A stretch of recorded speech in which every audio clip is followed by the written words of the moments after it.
Way to learn Thompson's fate, a group of concerned citizens is working to increase police accountability. KXY4's Annie Bishop live on the Sky Deck tonight with the details. Annie? And that coalition wants to make sure what happened to Otto Zem never happens to anyone else. And they believe that means changing the police culture and getting the community involved.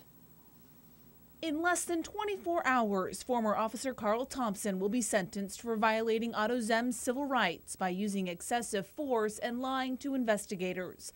It's a case casting a dark shadow on the police department, one both citizens and officers desperately want lifted. We need to prevent the next tragedy before it occurs. Tonight, the Spokane Police Accountability and Reform Coalition meeting, brainstorming ways to build trust and increase accountability with the police department.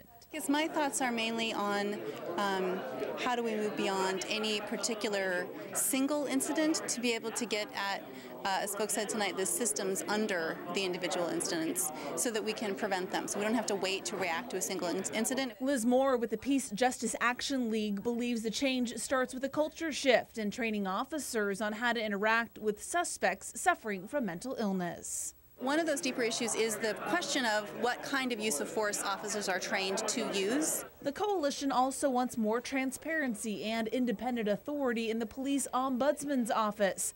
Tim Burns, the current ombudsman, agrees. I think that transparency-based, we just need to be more available, more accessible, more visible within the community. Burns says he's investigated 125 complaints against the police department this year, up from 92 last year.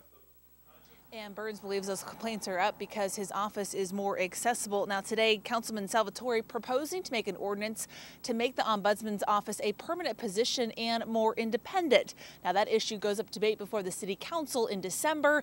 If the City Council approves this ordinance, it will go up for the voters in February. Reporting live, Annie Bishop, KXLY4 HD News. Annie, thanks so much. KXLY4 has the most experienced reporters in town following this case. You can watch the proceedings online tomorrow.